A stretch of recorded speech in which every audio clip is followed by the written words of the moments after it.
versículo en el cual me basaré para este devocional lo encontramos en el Evangelio según San Mateo, capítulo 5, versículo 16, que nos dice: alumbre vuestra luz delante de los hombres, para que vean vuestras buenas obras y glorifiquen a vuestro Padre que está en los cielos.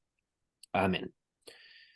¿Qué persona tan especial para Dios y para la gente es un cristiano ardiendo de celo por la justicia de la fe y por la gloria de Cristo el Cordero? El que se opone a la justificación ante Dios por medio de las buenas obras, y no obstante, a pesar de eso, es muy generoso, hace muchas buenas obras y es diligente en servir al Señor. En él se da una conjunción genuina y maravillosa de fe y obras, en ese tipo de personas, que enferma tanto a Satanás que éste quiere destruirlo. Evidentemente, las personas débiles en la fe o sin fe ya le pertenecen a Satanás. Por lo tanto, esas personas no le va a interesar atacarlas. Lo que le va a interesar es atacar a hombres y mujeres de fe como ustedes y como yo, no a las personas débiles. Entonces quiere que estas personas sean destruidas y atacadas con todo tipo de mal. Entonces nada puede perjudicar más a su reinado. Nada confirma mejor y con mayor fuerza, claridad la veracidad del Evangelio. Nada cautiva y convence con mayor fuerza las mentes de los impíos para volverse a Dios, que el testimonio de una fe activa en buenas obras.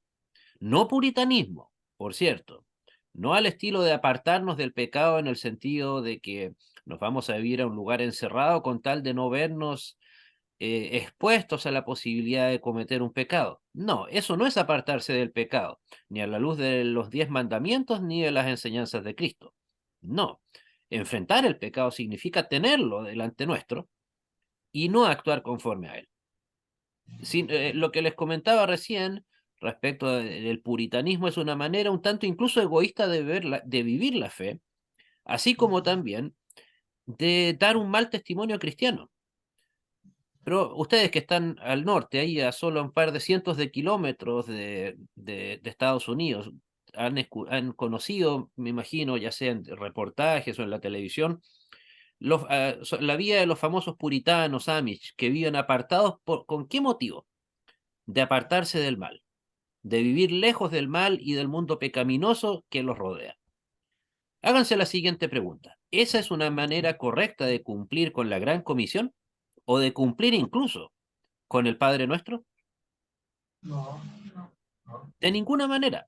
En el caso del Padre Nuestro, ¿piensan a qué parte del Padre Nuestro me estoy refiriendo? No nos dejes caer en tentación. Exacto. Porque, en otras palabras, la tentación va a estar ahí, siempre.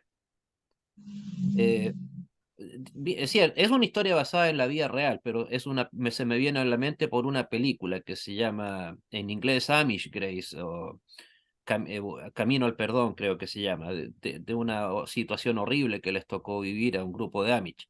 Y una de las escenas con las que comienza una predicación del pastor Amish era que precisamente para evitar el pecado no podían acercarse a la televisión. Pues bueno, nada los obliga por dar un ejemplo, a acercarse a programas profanos, a programas con contenido sexual explícito, ni nada parecido. No sé, tengo en mi caso un plan de televisión bastante básico, qué sé yo, tendrá unos 40 canales, pero nada me obliga a andar buscando precisamente contenido, por así llamarlo, ¿por qué no? Pecaminoso. Y más aún, al vivir encerrados, como lo decían, ¿con qué cosa no se está cumpliendo de la gran comisión?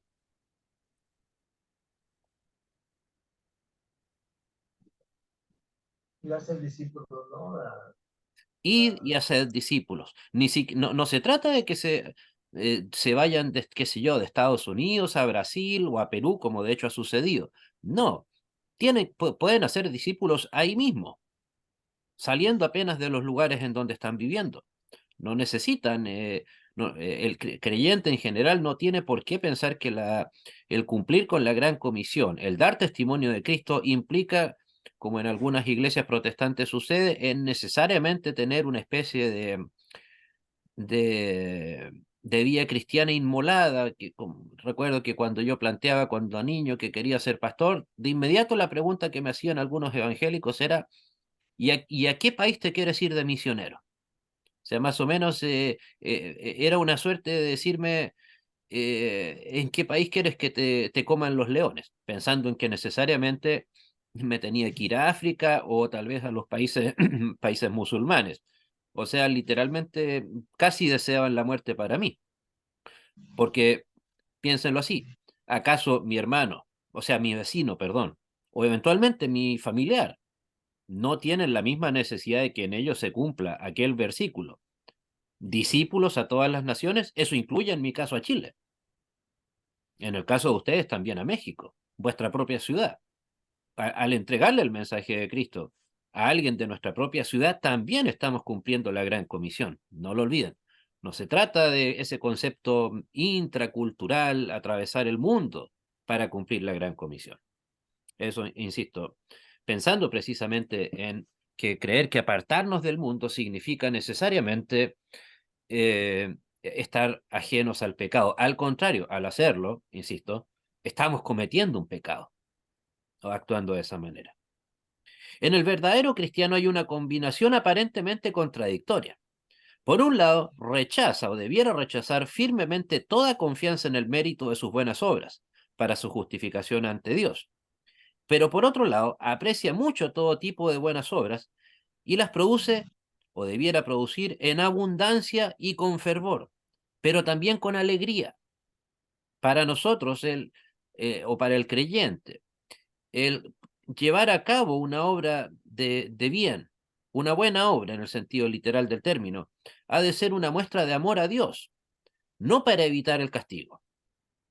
Alguien me preguntaba hace un par de días apenas si los chilenos, mis compatriotas, eran buenos para cumplir las reglas del tránsito. En general, curiosamente comparado con otros países que he tenido la bendición de visitar, diría que sí, pero no lo hacen por amor al prójimo, por amor a ni siquiera a su propio patrimonio. ¿Por qué creen que lo hacen? Que cumplen en general las reglas del tránsito. Por temor al castigo, a la sanción. O sea, creo que la primera vez que uno se pasa una luz roja en Chile son aproximadamente unos $100, por lo bajo. Y creo que a la tercera uno pierde ya durante varios años el derecho a manejar un automóvil. No, en otras palabras, no es, pues, insisto, por amor al prójimo, por amor incluso a uno mismo, sino por temor al castigo. Lo mismo debe suceder con nosotros al evitar las malas obras.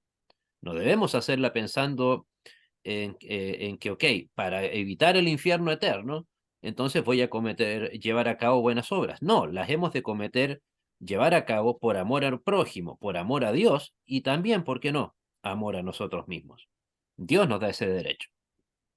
Si usted es celoso por la justificación mediante la fe y por ser contrario a la salvación por obras, no te empeñas en hacer buenas obras, todos van a decir, por lo tanto, este se ha hecho un camino de salvación muy cómodo. Dice que solamente hay que creer y que no es necesario hacer nada bueno. Pero si tienes el testimonio de tus semejantes, de tus vecinos, que eres una persona dispuesta y feliz para hacer buenas obras, tú, que a veces te puedes, o cualquier persona, te puedes burlar de ella y las pueden incluso a veces rebajar cuando alguien pretende convertirlas en méritos para justificarlas ante Dios, los demás tendrán que sacar necesariamente la conclusión. No, no es por su amor al libertinaje que habla contra el mérito de sus propias obras, porque con sus hechos demuestra lo contrario. Entonces, así como decimos en general, se le tapa la boca a los blasfemos contra la fe, que bien sabemos están atentos a cuando cualquiera de nosotros, creyentes, cometemos el más mínimo error. Por eso, son realmente muy valiosos los que tienen ambas cosas. El celo por lo glorioso y exclusivo mérito de Cristo el Cordero, y al mismo tiempo el deseo de hacer abundantes buenas obras.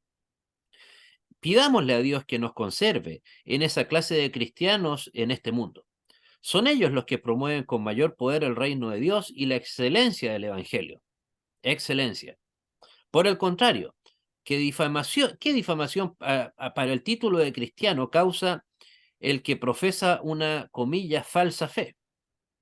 El que lleva una vida espiritualmente ociosa y estéril. Le da motivos, por lo tanto, de burla y justificada burla al que busca encarnecernos, al que busca apuntarnos con el dedo.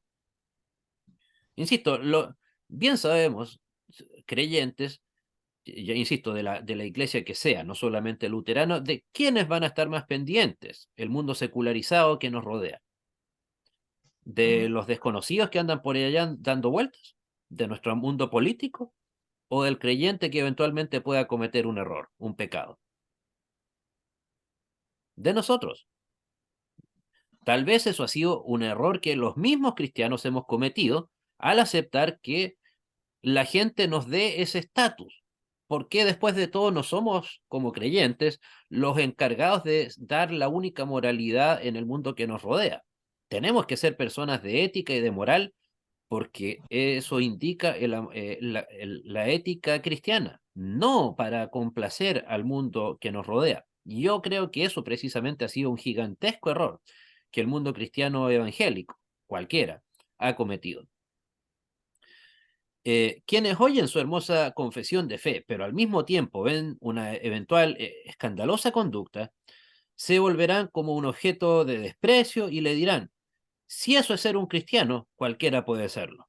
Y así comentarios similares que me imagino más de alguna vez a todos nos ha correspondido escuchar. Así los paganos encontrarán fuertes motivos para seguir rechazando la palabra de Dios y despreciando el llamado al arrepentimiento y a la conversión. Lamentablemente, tendrán la razón. Encontrarán esos motivos para un, comillas, cristiano, o supuesto cristiano, diría yo, cuyo testimonio, por el contrario, debiera haberle servido para despertarlo y llevarlo a la fe. ¿A qué sentencia demoledora para la conciencia cuando tu tiempo de prueba llegue a su fin? Cuando ya no hay oportunidad para mejorar el testimonio y se te pide rendir cuenta de tu mayordomía. En realidad, al cumplir al llevar a cabo buenas obras, es una de las maneras en demostrar nuestra mayordomía como cristianos.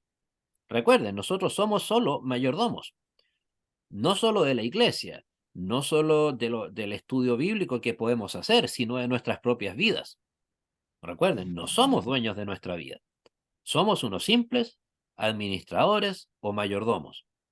Gente que cuida un espacio, un lugar temporal, pero que no le pertenece a él y que en algún momento va a tener que entregarlo. Qué dolorosa agonía será recordar cuántas veces habías oído el Evangelio del amor y del sacrificio de Cristo, y cuántas veces se pretendió creer y servir, pero sin embargo no se quiso vivir para Él, para Dios y para su gloria, sino para nosotros mismos. Dándole todos los gustos a nuestra naturaleza carnal. Todos en algún momento hemos cometido ese no error, por cierto, no error. Eso no es un error, es un pecado. Sí, entonces confesarás suspirando. Es cierto que mi Dios y mis criados oyeron mis buenos consejos, pero también vieron mi conducta escandalosa o mi vida pecaminosa. Eso es algo que, insisto, puede que en alguna ocasión haya sucedido con nosotros. Y si ha sucedido, debemos evitar que eso vuelva a suceder. Pero también vieron, pero eso no es, pero por eso no tomaron en serio mis buenas enseñanzas, de lo que dijo un creyente.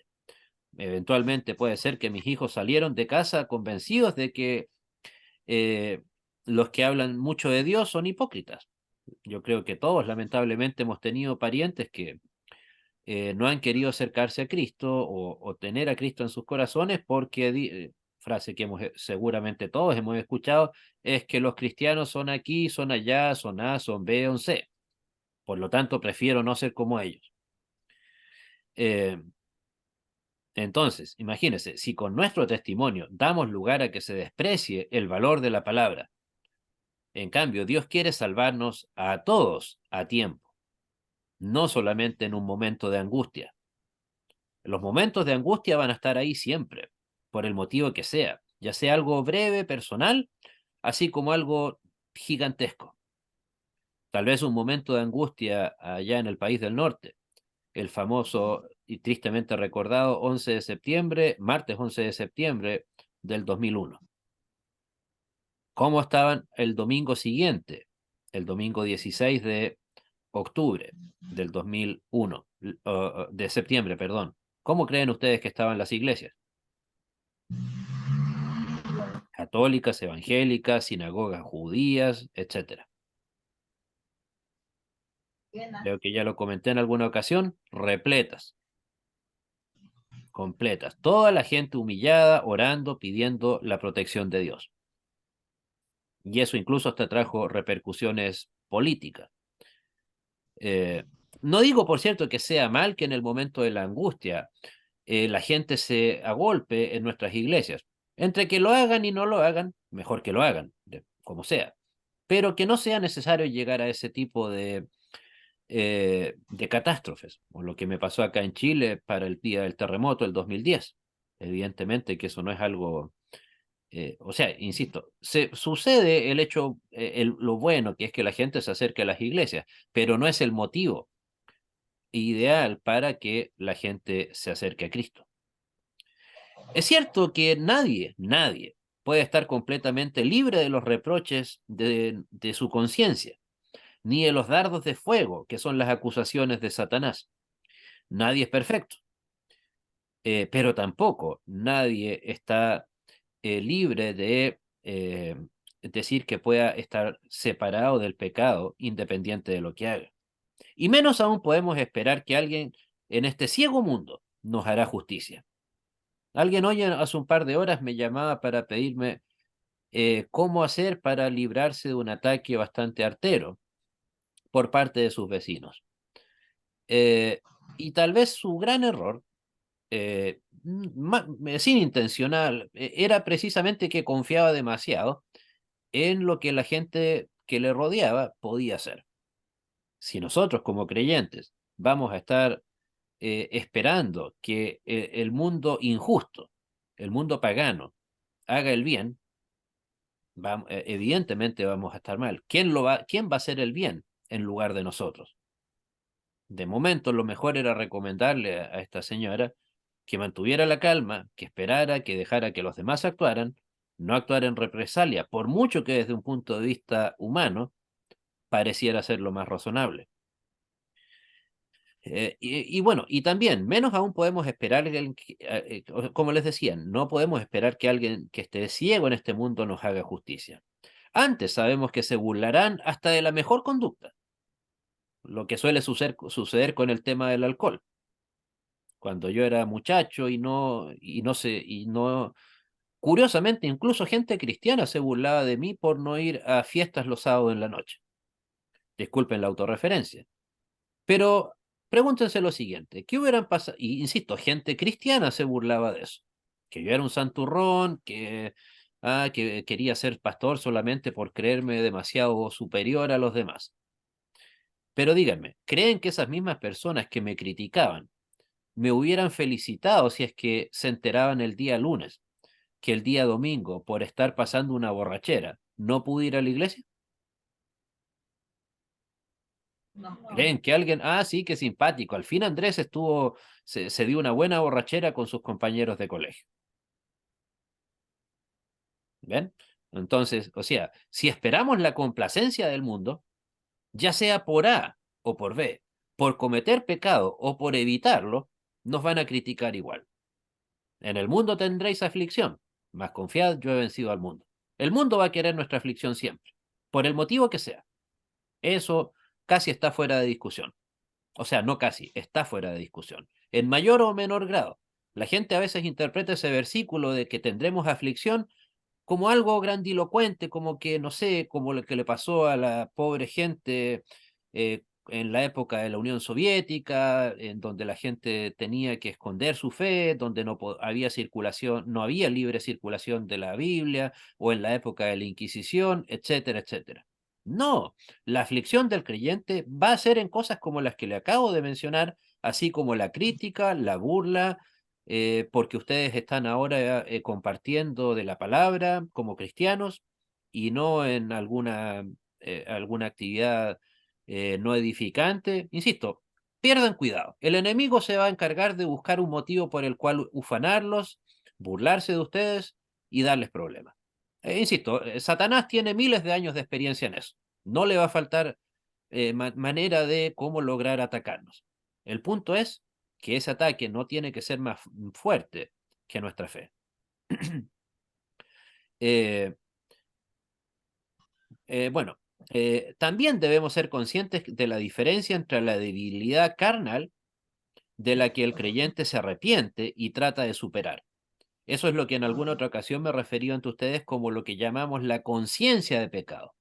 El creyente, el verdadero creyente, ok, va a cometer pecados, eso también, no les quepa duda. Todos lo hemos hecho, todos lo vamos a seguir haciendo.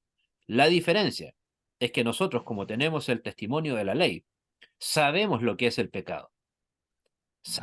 Tenemos manera de darnos cuenta de que hemos cometido un pecado, un error, ya sea ante Dios, ante el prójimo, ante nosotros mismos. Por lo tanto, tenemos cómo tener claridad de qué cosa es el pecado y cuál no. Esa es la diferencia entre la ley de Dios y la ley humana. La ley de Dios nos deja claro lo que es bueno y lo que es malo. La ley humana simplemente nos dice lo que es legal y lo que es ilegal, nada más. E incluso ahora que está de moda en mi país el tema de legalizar el aborto en cualquier circunstancia. Nadie dice que sea necesariamente bueno un aborto. Típico incluso la gente dice, si ninguna mujer va a querer hacerse un aborto solamente por mero gusto, cosa que yo tengo mis dudas. O sea, nadie se atreve a decir, sí, yo quiero el aborto porque es bueno. No, quieren el aborto simplemente porque quieren tener el derecho, porque quieren poder acceder a cumplir sus derechos, etcétera, etcétera. O supuestos derechos, por cierto. Pero en cambio la ley de Dios, ¿por qué nos deja claro por qué algo es permitido y algo es prohibido? Y a la larga todo eso tiene que ver con qué? Con nuestra propia felicidad. Piensen, hoy en día como profesor, seguramente ustedes como padres les toca ver eso. Cuando uno hace una orden, da una afirmación, ¿qué es lo primero que viene de vuelta de la persona a la que se le dio una orden? ¿Cuál es la primera frase con la que se nos suele responder? Mañana, cuando le diga a un alumno, llegaste tarde a la clase, ¿qué es lo que creen que me va a decir? ¿Por qué? No, perdón, no, pierda cuidado que no. ¿Por qué? Precisamente la frase que más le interesa utilizar a la gente de hoy, más aún los jóvenes, es el por qué. Todo necesita una razón de ser.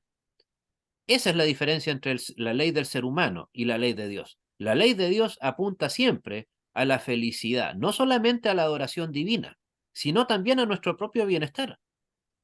¿En qué le afecta a un Dios todopoderoso que no cometamos adulterio? Que no robemos, que no demos falso testimonio. A Dios va a seguir siendo Dios todopoderoso, omnisciente, omnipresente, etcétera. No necesita de nuestra venia para seguir siendo de la manera en que es. Por lo tanto, esa, insisto, es la gran diferencia entre el pecado que nosotros podamos cometer versus la falta legal que pueda cometer un incrédulo. El incrédulo, en otras palabras, no tiene motivo alguno para actuar bien. Como dijo por ahí alguien, no voy a decir el nombre porque es muy polémico quién realmente lo dijo, eh, aquella frase, si Dios no existe, ¿conocen esa frase? Si Dios no existe, entonces todo está permitido. tengo, hasta donde la persona que he escuchado que se dice que la dijo, creo que ni siquiera era cristiana, era teísta, como decía. Pero insisto, no estoy seguro, no hay seguridad de que realmente esa frase la haya inventado esa persona. Pero si lo piensan, de una u otra manera tiene plena razón. Si Dios no existe, por lo tanto el pecado tampoco existe. Si no existe el pecado, tampoco hay motivo para decir que algo sea delito, porque algo va a ser delito. ¿Qué pasa si con el tiempo nos ponemos de acuerdo toda la sociedad y decidimos que el homicidio, que el robo, eh, no es un delito?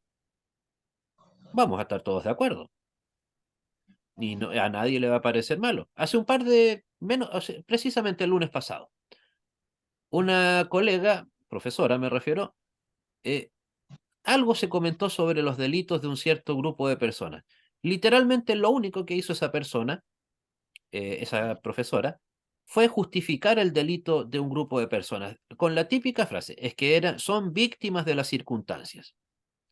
Pues bueno, yo ignoro las circunstancias de vida que han tenido ustedes. Puede que hayan sido relativamente buenas, medianas, malas, normales, qué sé yo. Lo mismo de ustedes conmigo. Pero eso quiere decir entonces que una persona por haber nacido en un mundo de pobreza está condenada a ser un delincuente, que es básicamente eh, lo que estaba insinuando mi colega. Esa es la manera de pensar del ser humano. Toda la maldad va a tener necesariamente una justificación. Para nosotros, el creyente, de ninguna manera. Siendo así, si lloras y deploras tus faltas, le das gloria a la santidad de Dios y evitas que su evangelio sea escarnecido por culpa de nuestras transgresiones. Si luego recuerdas la relación entre el celo por la justificación por la fe y el fervor por las buenas obras, hemos de demostrar, por lo tanto, la buena fe, la verdadera fe. Pero si habla todo el tiempo de tus buenas obras, de modo que estás, y lo que tú haces por Cristo, y no lo que Él hizo y hace por ti, son el principal tema de conversación, entonces hay motivos para temer que la esperanza de nuestro corazón y el fundamento secreto de nuestra fe no es Cristo, sino nuestro propio y supuesto mérito. Porque, como dice la Biblia, de la abundancia del corazón habla la boca, en Mateo 12:34. ¿De cuál abundancia entonces tenemos que hablar? ¿De la abundancia de la gracia de Cristo? ¿De la abundancia de la bendita ley de Dios? ¿O de nuestras supuestas bondades y buenas obras? Nuestra canción debe exaltar al Cordero que fue inmolado y nos ha redimido para Dios con su sangre, como lo dice Apocalipsis 5:9. De esa fe en Cristo y del amor a Él proceden las buenas obras, no al revés. Primero la fe, luego las obras. Así Cristo entonces recibe toda la gloria y su nombre, no el nuestro, será exaltado y santificado. Amén. Amén. Amén.